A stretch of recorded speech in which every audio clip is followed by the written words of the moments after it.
कर्ण पिशाचिनी एक अनोखी कहानी पार्ट 5 अंतिम भाग। पिछले भाग में आपने पढ़ा कि कैसे कर्ण पिशाचिनी का प्रेत साधक के घर में जाकर कैसे एक व्यक्ति को मार डालता है और सभी लोगों को डराता है। अब इस भाग में, जो कि इस कहानी का अंतिम भाग है, अब आगे बाकी के कुछ लोग जो घर में होते वो भी बाहर आकर देखने की कोशिश करते हैं, पर जैसे ही वो दरवाजे के पास पहुंचते हैं दरवाजा अपने आप बंद हो जाता है। घर में बचे हुए कुछ लोग जबरदस्ती उस दरवाजे को खोलने की कोशिश करते, पर दरवाजा ऐसा लग रहा था जैसे दरवाजा ना होकर एक दीवार बन गई हो। सभी लोग बहुत बुरी तरह से डर जाते हैं और चिल्लाने लगते हैं, जिसे सुनकर गांव के सभी लोग घर के बाहर इकट्ठा हो जाते हैं और दरवाजे को खोलने लगते हैं, परंतु दरवाजे को कुछ भी नहीं होता है। सभी लोग उस दरवाजे को तोड़ने की भी कोशिश करते हैं, परंतु असफल रहते हैं। सभी लोग सिर्फ घर के अंदर से आ रही आवाजों को सुन रहे होते हैं और इधर घर के अंदर प्रेत सभी लोगों को डराता है। प्रेत सभी लोगों को हवा में उठाकर पटक रहा होता है, जिसमें एक व्यक्ति घर के ऊपर जाने वाले सीढ़ी पर गिर जाता है, जिससे उसकी कमर टूट जाती है। प्रेत बहुत खुशी से हंसता है और एक दूसरे व्यक्ति के अंदर घुस जाता है। वह जिस व्यक्ति के अंदर घुसता है वह अपने शरीर को अजीब तरह से ऐंठने और मोड़ने लगता है, जिससे उसके शरीर की भी लगभग सारी हड्डियां टूट जाती है और फिर वह प्रेत हंसने लगता है, जिसे देखकर वह व्यक्ति जिसकी कमर टूट गई थी वह परेशान हो जाता है और दर्द और डर से चिल्ला चिल्ला कर रोता है। तभी वो प्रेत उस व्यक्ति के शरीर से बाहर आता है और वह व्यक्ति मर जाता है। उस प्रेत के भयावह रूप को देखकर कमर टूटा व्यक्ति बेहोश हो जाता है। अब उस घर में एक आखिरी व्यक्ति बचता है, जो एक दीवान पलंग के नीचे छुपा होता है। उसे किसी व्यक्ति के चलने की आवाज आती है। वह अपने आंखें बंद करके चुपचाप सुन रहा होता है। तभी प्रेत उसका पैर खींचकर पलंग से बाहर निकाल देता है।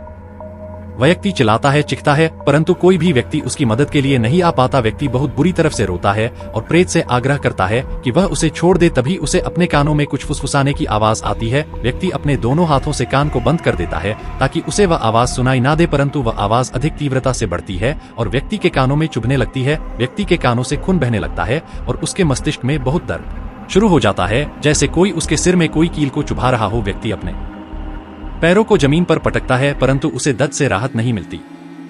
व्यक्ति तभी प्रेत को बोलता है कि मैं और मेरा परिवार ये घर छोड़कर चले जाएंगे, मुझे छोड़ दो। तभी घर में अचानक से शांति हो जाती है, सब कुछ सामान्य हो जाता है।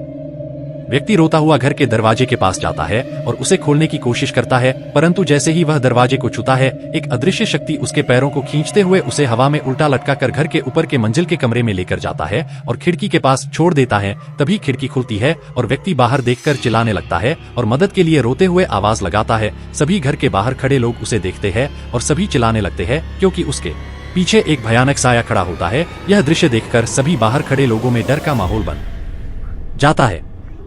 सभी लोग चिल्लाने लगते हैं। तभी वह भयानक साया, जो कि वह प्रेत ही होता है, वह उस व्यक्ति के मुंह के अंदर एक काली सी धुआं बनकर घुसता है। व्यक्ति संतंब होकर खड़ा होता है। सभी लोग शांत होकर उस व्यक्ति को देख रहे होते हैं। तभी वह व्यक्ति अचानक से खिड़की के पास से गायब हो जाता है। उस घर की दोनों औरतें, जो बचकर घर से पहले ही बाहर आ गई होती है, दोनों दरवाजे को पकड़कर रो रही थी कि तभी दरवाजा खुलता है और वह व्यक्ति खून से सना हुआ बाहर आता है। सभी लोग उसे देखते हैं। उसकी आंखें पूरी तरह से लाल होती है, जैसे आंखों के अंदर कोयला जल रहा हो। व्यक्ति अपने काबू में नहीं होता। भी दोनों औरतें उसे पकड़कर रोने लगती है। तभी वह व्यक्ति जोर जोर से हंसता है। सभी लोग उसे हंसता देख और भी डर जाते हैं। तभी वह व्यक्ति रोने लगता है और उसके अंदर से कई अलग अलग लोगों के रोने की आवाजें आती है। व्यक्ति अचानक से जमीन पर गिर जाता है और अपने हाथ पैर पटकने लगता है। उसका शरीर से बहुत सारे आत्माओं के रोने की आवाजें निकल रही थीं। व्यक्ति के मुंह से खून की धारा बहती है और व्यक्ति का शरीर काला पड़ जाता है।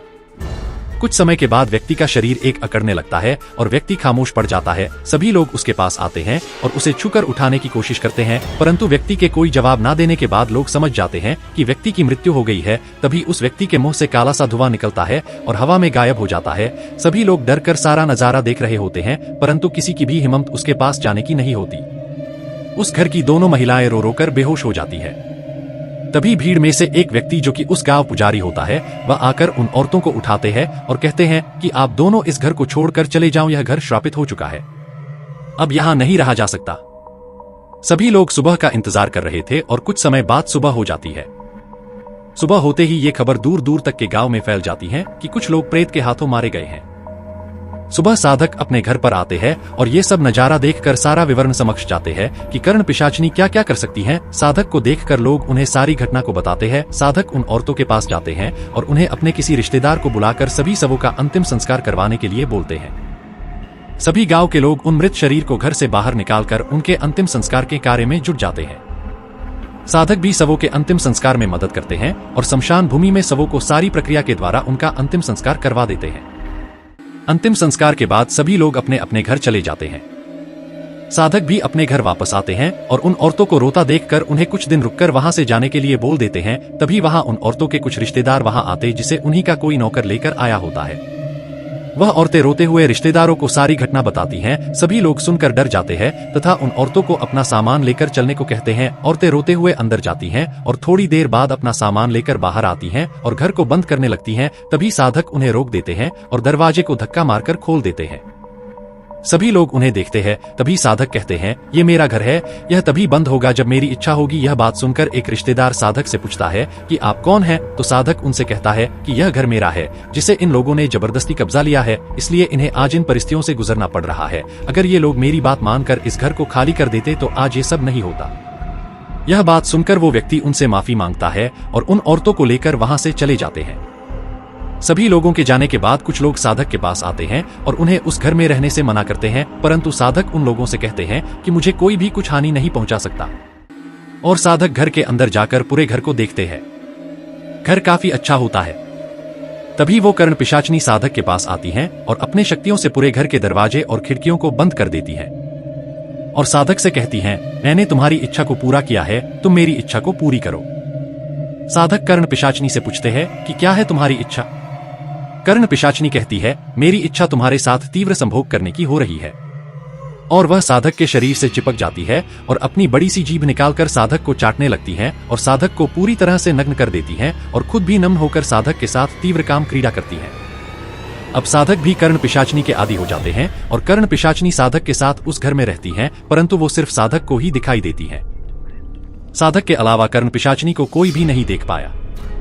साधक उस घर में अच्छे से रहने लगते हैं तथा गांव में भी वो अपनी विद्या से सबकी मदद करते हैं। कुछ साल यूं ही बीतने के बाद सभी लोग जान जाते हैं कि साधक कोई आम व्यक्ति नहीं है, बल्कि यह एक काली शक्तियों का मालिक है।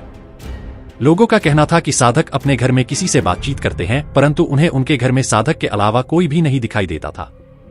गांव के लोगों ने यह भी बताया है कि साधक रात्रि में कभी जंगल में तो कभी अपने घर पर तांत्रिक विद्याएं भी करते थे और साधक के घर से रात्रि में कुछ अजीब रोने और चिल्लाने की आवाज भी सुनाई पड़ती थी। धीरे धीरे साधक को लोगों ने एक तांत्रिक ही मान लिया और उनसे तंत्र विद्या भी करवाई।